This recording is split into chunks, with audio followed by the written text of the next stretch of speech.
Hei, tere hommikust kõik müügiinimesed, ettevõtjad ja kõik, kes mind on seni kuulanud ja mulle tagasisidet andnud, jaganud ja laikinud. Ma südamest tänan teid, see on mulle väga oluline.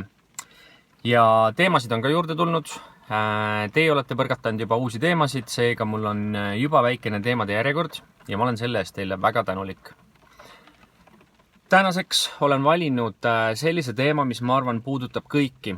Puudutab mind, puudutab sind, puudutab kõiki ettevõtjaid ja selleks on koolituste mõju. Alustaksime võib-olla seda teemat nii, et kui sa tuled puhkuselt tagasi, siis mis tunne sul puhkuselt tagasi tulles on? Ma võin öelda, mis tunne mul on puhkuselt tagasi tulles. Ma olen puhkuselt tagasi tulles nii palju energiat täis, et ma tunnen, et ma tõesti suudan nagu jõed tagurpidi voolama panna ja nagu sellise energiaga peale minna, et minu ees ei ole midagi, mida ma ei suudaks nagu paigast liigutada. Nüüd puhkuse kohta öeldakse niimoodi, et puhkuse mõju kestab täpselt topelt sama palju, kui puhkus kestis. Ehk siis, kui puhkasid nädala, siis selline täis poweriga oled sa valmis liikuma järgmised 2 nädalat.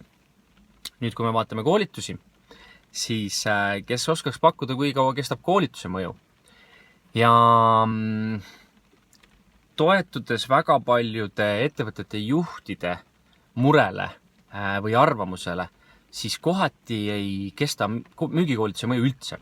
Selles mõttes, et juhid ütlevad, et inimesed tulevad olgu siis 1-päevaselt või 3-päevaselt müügikoolituselt tagasi ja mitte midagi ei muutu. Absoluutselt mitte midagi. Kõik jääb täpselt samaks. Ja loomulikult tekib siis dilemma, et miks see niimoodi on. Vaadake, mul üks hea sõber Toomas Väli ütleb selle kohta niimoodi, et koolitused on nagu mosaiik. Et kui sa paned ühe mosaiigitüki keset valget lauda, siis sa tegelikult ei tea, mis pilt sealt kokku tuleb. Ja loomulikult mina oma eelmised 15 aastat elus olen hästi palju vaadanud koolitusi, ütleme, et siis palgatöötaja seisukoha pealt. Ja mul on tekkinud alati see dilemma, et miks juhid nii vähe oma personali koolitavad. Et nad tõesti nagu ei investeeri inimestesse. Vaadates teisalt juhi seisukohalt, siis kui kaadri voolavus on väga suur, siis tekib nagu see küsimus, et sa paned nagu inimesse raha, investeerid temasse ja siis ta läheb 2 või 3 kuu pärast minema ja see raha on justkui nagu mutiauku maha visatud ja täiesti arusaadav. Kui vaadata koolitust üldse, vaatame müügimaastiku koolitust, siis millised koolitusi üldse turul olemas on? On kindlasti üks ja oluline koolitus ja selleks on baaskoolitus. Ja see on ka see koolitus, mida mina olen aeg-ajalt teinud ja see baaskoolituse eesmärk on see, et kui sa oled nagu alustav müügiinimene, sa pead aru saama, mis sind müügimaastikul nagu ümbritseb, mis elemendid ja mis komponendid need on, millega sa iga päev hakkad silmitsi seisma. See on pigem nagu selline nagu taustsüsteemist arusaamine ja see veel ei aita sind eluteel väga palju edasi. Nüüd, kui me vaatame sealt taustsüsteemist edasi, siis on väga palju selliseid spetsiifilisi koolitusi või selliseid hästi niši koolitusi, ehk siis mingi tehnika, mingisugune arusaam,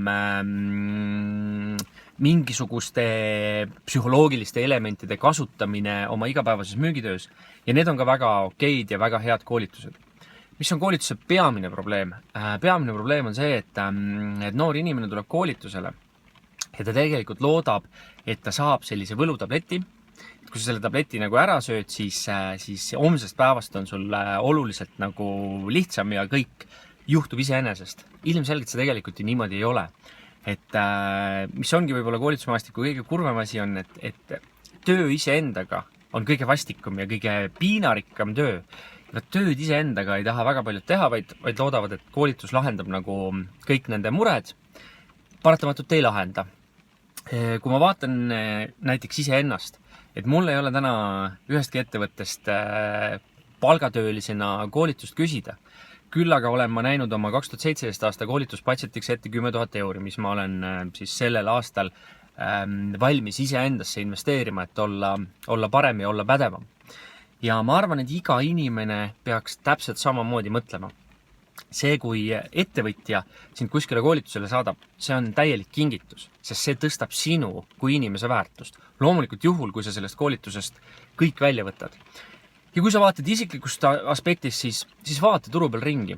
koolitusi tegelikult on väga palju ja koolituste hinnad on hakanud minema selles mõttes inimlikuks, et sa saad ka eraisikuna neid endale lubada. Loomulikult, kui sa tunned, et sul on vaja ennast edasi arendada. Ma pakun sulle välja 4 olulist nüanssi, mis aitavad sind igapäevaselt paremaks saada. Kui alustame sellest, selleks, et su mõtteviis muutuks. Mõtteviis on midagi, mis on sul peas, see ei ole ühegi koolitusega seotud. See on midagi, kui sa hommikul üles ärkad, siis kuidas sa oma ellu suhestud ja kuidas sa müügitöösse suhestud. Selleks, et mõtteviisi muuta, selleks ei ole kasu 1-päevasest ega 3-päevasest koolitusest, sest et 4. ja 5. päeval hakkad sa tagasi taas tulema oma rutiini ja oma tavapärasesse sellisesse elurütmi ja kõik see entusiasm ja kõik see inspiratsioon, see lihtsalt kaob ära. Selleks, et mõtteviisi muuta, pead sa olema mingi temaatika või mingi inimese mõju väljas nii tihedalt kui vähegi võimalik. Ja selleks on suurepärased audiovisuaalsed materjalid. Näiteks mina kuulan üle maailma, pakun välja 6 koolitajat ja ma kuulan neid tihti. Ma alustan oma päeva ja lõpetan oma päeva sellega, et ma kuulan midagi, mida neil öelda on. See tähendabki seda, et sa oled nende mõju väljas ja selleks, et nagu aju ümber programmeerida, sellepärast pead sa nende mõju väljas olema igapäevaselt kogu aeg ja see muudab su mõtteviisi ja arusaama asjadest. Teine on audioraamatud. Ma kuulan hästi palju audioraamatuid. Ja audioraamatute kuulamise juures oluline see, et sa kuulaksid seda sama raamatut 2. ja 3. korda ka, sest lugemisel sa tavaliselt lihtsalt ei ole seda aega. Sa loed selle raamatu 1 korda läbi kõik, järgmine raamat, aga audioraamatut kuulates teed sa tunnise trenni, alustad päeva, lõpetad päeva, sõidad autoga vahepeal kuskile. Sul on võimalus seda korduvalt kuulata. Ja teate, mis iga kord, kui on väga hea raamat, mis on müügiteemalised raamatud, iga kord tuleb sealt mingi uus mõttekäik ja mingi uus asi, mida sa varem ei märganud. Ja see on väga oluline. Ehk siis ole mõju väljas, esiteks. Teiseks, kui sa lähed koolitusele ja kui mina oleksin ettevõtja ja saadaksin oma töötaja koolitusele, siis ma kindlasti sooviksin, et ta pärast koolitaks teisi. Kas või, ma ei tea, kogu ülejäänud personali, aga lihtsalt ta teeks sellest koolituspäevast näiteks 30-45 minutit sellise kontsentreeritud kokkuvõtte. See tähendab seda, kui sa lähed koolitusele läbi see koolitus niimoodi, et sa oled valmis ise koolitama, et sa oled valmis ise kõik need mõtted, mida sa sealt said, edasi andma järgmisel, ülejärgmisel päeval või nädal hiljem. See tähendab seda, et sa pead päriselt aru saama, mida sa teistele suudad edasi anda. See ei ole lihtsalt niimoodi, et sa kuuled ja mõtled, okei, midagi mul jäi meelde, midagi ei jäänud meelde, vaid siis, kui sa pead õpetama hakkama, siis sa pead täielikult sellest asjast aru saama, võib-olla natukene isegi kodus juurde uurima. Seega teiseks, õpi selleks, et koolitada. Kolmandaks, kuidas märkmeid teha? Hästi oluline teema. Vanamaailm teeb märkmeid paberi peale ja prindib välja mingisuguseid meeletuid slaidide paketti ja siis kirjutab sinna slaidide kõrvale. Mida sul sellest kasu on? Mitte midagi. Väga üksikud inimesed, kes pärast vaatavad, et okei, mul on mingid paberid, siis ma lappan neid pabereid läbi. Mina teen kõiki märkmeid enda telefoni. Igas telefonis on olemas mingid notes või mingid märkmed, sest sul on vaja neid märkmeid. Kas keset müügikoolitust müügikoosolekut, keset kliendi kohtumist või sellisel hetkel, kus sa saad sekundiks visata telefoni pilgu peale ja mõelda, mis see täpne mõttekäik seal oli. Sul on vaja neid täpselt just siis, kui sa ühtegi pabermaterjali kuskilt enam vaadata ei saa. Seega tee märkmeid oma telefoni. Ja neljandaks, kui sa käid koolitusel, leia endale selline tiimiliige või usaldusisik, leia sealt koolituselt üks võõras inimene, kes on arengust täpselt sama kaugel kui sina ja te lepite kokku, et te suhtlete pärast edasi ja te teete nädalas 2 korda selliseid mõtteviise muutvaid kas kõnesid või videokõnesid või saate kokku või joote kohvi, aga te räägite sellest, kuidas teil selle sama temaatika ellu rakendamine läheb. Millised probleemid, millised murdekohad, millised arusaamad, millised aha-efektid. See on üli oluline, et sul on keegi, kes on arengus täpselt samas faasis, kes proovib ja jonnib samamoodi asjadega ja proovib paremaks saada. Ja kui te saate, see on nagu usalduspartner selles mõttes, et te aitate üksteist edasi, kui ühel tekib väikene selline kriis, et enam ei viitsi, siis teine tõmbab sind jälle uuesti käima. Ehk siis, ole selle temaatika mõju väljas, kui see on müük, siis ole hea müügi mõju väljas ja ole seda igapäevaselt. Õpi selleks, et koolitada. Tee märkmeid enda telefoni, sest sul on neid märkmeid kogu aeg vaja siis, kui sul pabereid läheduses ei ole. Ja otsi endale kuskilt koolituselt selline partner, kellega sa edasi suhtlema jäädki.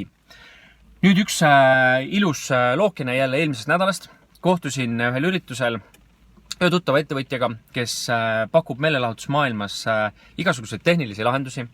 Ja kuna ma olen tast väga palju head kuulnud ja kuna mul endal on ka temaga hea kogemus, siis ma sattusin temaga mõtteid vahetama ja küsisin, et kuidas on niimoodi, et sind soovitatakse kogu aeg edasi. Ja ta ütles, et tegelikult on see väga lihtne. Ja küsis ka minu kohta, et mis oli minu kogemus. Ja minu kogemus oli see, et ma sain sellelt lahenduselt natuke rohkem, kui ma ootasin.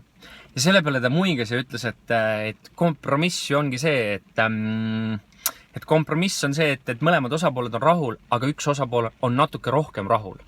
Ja tavaliselt pead sa suutma tagada selle, et see osapooleks on klient, kes on natuke rohkem rahul.